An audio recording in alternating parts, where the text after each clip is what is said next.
Assalamualaikum warahmatullahi wabarakatuh. Di tutorial kali ini kita akan belajar tentang komponen infrastruktur kualitas dari perangkat lunak yang kedua. Jadi sebelumnya kita sudah memahami apa itu komponen-komponen infrastruktur yang membangun kualitas sebuah perangkat lunak.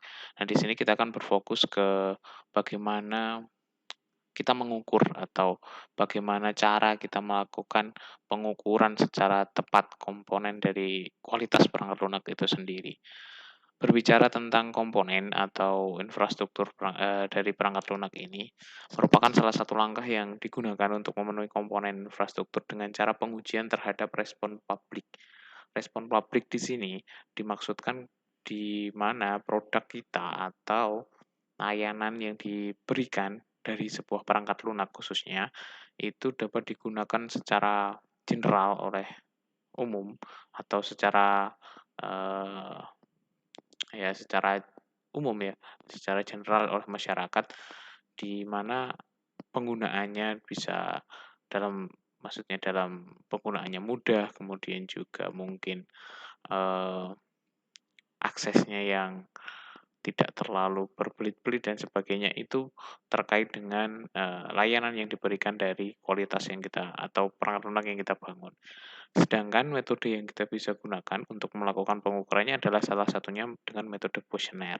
Nah, teman-teman di sini nanti akan bagaimana mengukur layanan perusahaan-perusahaan yang menyediakan perangkat lunak atau software di dalamnya yang ya secara umum atau secara sudah menjadi apa ya, sudah terkenal atau sudah dapat, banyak user gitu. Jadi nanti pengukurannya akan lebih mudah ketika memang metode kuesioner ini diberikan. Nah, ini juga bisa diterapkan ketika teman-teman nanti membangun atau mendevelop sebuah sistem dan akan dilakukan, pengukuran menggunakan metode kuesioner. Nah, di sini nanti di contoh kasus kita akan belajar untuk software-software atau perangkat lunak yang memang sudah terkenal dan memiliki banyak user.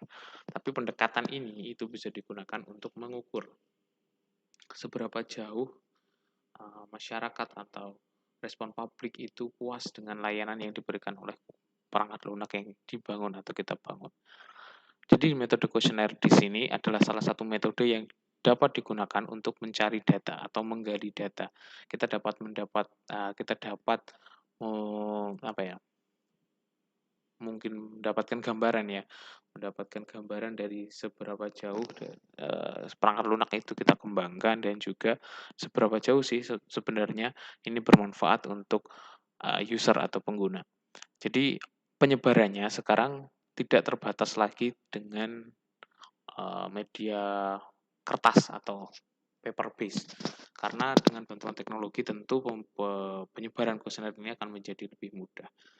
Perubahan era di sini yang saya tadi mention di awal bahwa kuesioner dari manual kita perlahan-perlahan untuk meninggalkan itu dan beralih ke kuesioner digital dengan salah satunya Google Form.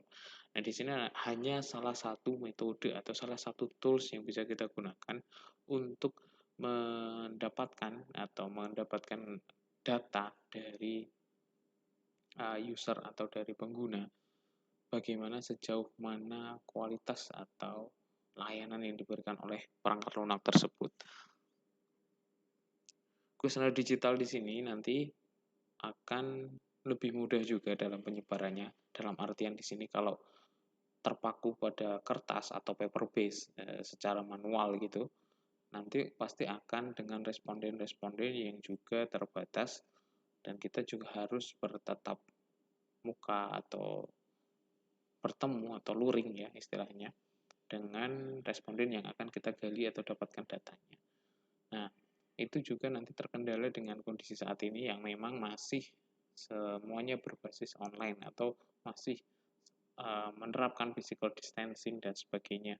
Dengan adanya wabah COVID ini masih membuat kita mengandalkan digital atau sesuatu yang secara maya itu menjadi lebih atau menjadi sebuah solusi gitu. Nah, di sini data merupakan salah satu hal yang memang penting untuk digali atau didapatkan. Dari data ini nanti akan lebih efektif jauh dari efisiensi biaya, itu kita jelas ya.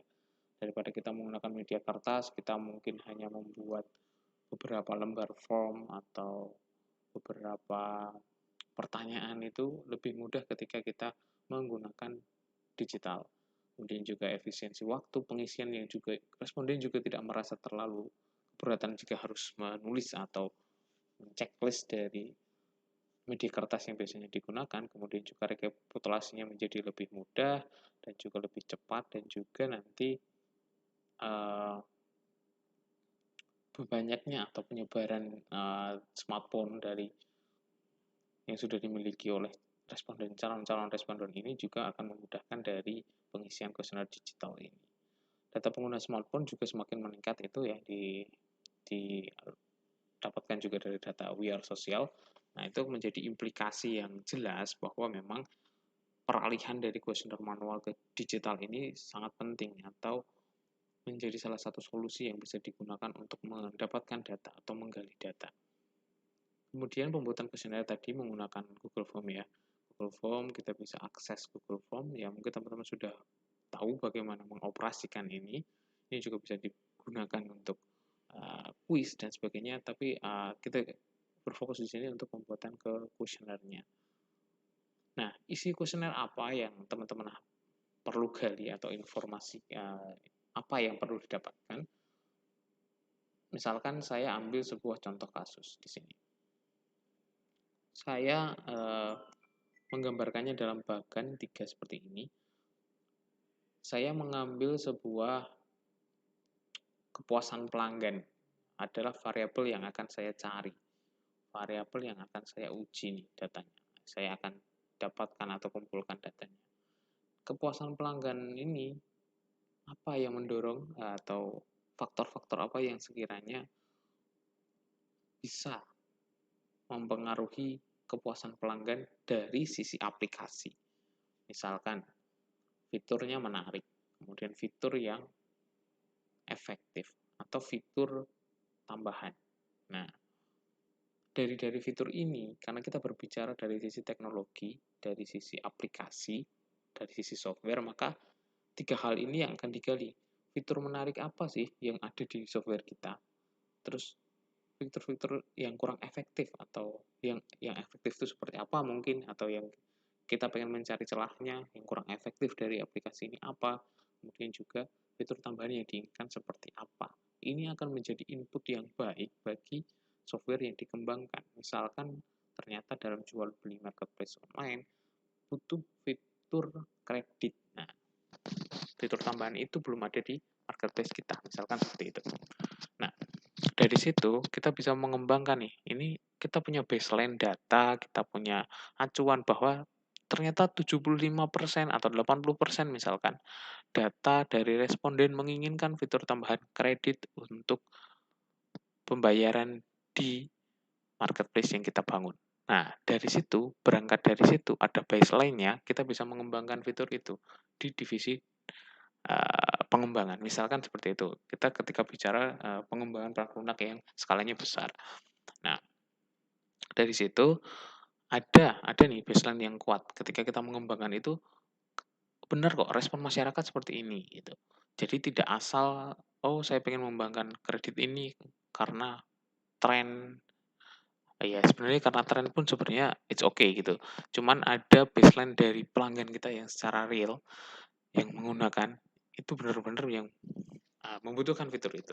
Nah, ketika dikembangkan, itu akan tepat sasaran. Nah, itu tujuannya untuk nanti berimplikasi ke kepuasan pelanggan. Otomatis ketika fitur itu berhasil di-develop dan menjawab apa kebutuhan pelanggan, itu akan meningkatkan tingkat kepuasan.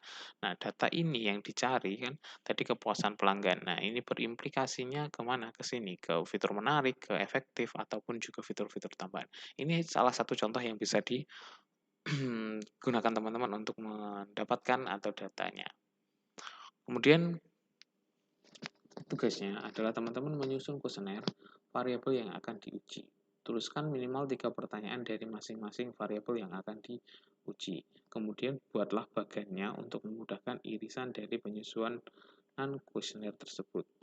Sedangkan apa yang akan teman-teman kerjakan itu silahkan, temanya bebas, mungkin mau menguji marketplace Shopee atau menguji uh, Tokopedia dan sebagainya, itu terserah, nanti teman-teman bebas untuk menentukan studi kasusnya seperti apa. Kemudian bentuk kuesionernya dibuat dalam bentuk option yang memuat sangat setuju, setuju, kurang setuju, tidak setuju, dan sangat tidak setuju. Nanti akan mendapatkan gambaran seperti apa data tersebut. Apakah misalkan nih fitur yang fitur yang dikembangkan di marketplace A sudah sangat user friendly. Nanti ada pilihan sangat setuju, setuju, sampai sangat tidak setuju. Nanti responden akan mengisi itu. Oke, seperti itu. Tadi ya, teman-teman akan bisa mencari 3 variabel. Kemudian dari minimal variabel dari masing-masing tersebut memuat 3 pertanyaan.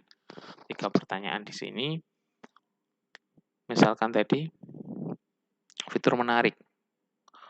Misalkan fitur menarik, itu yang bisa digali. Apakah fitur pay later itu sudah membantu?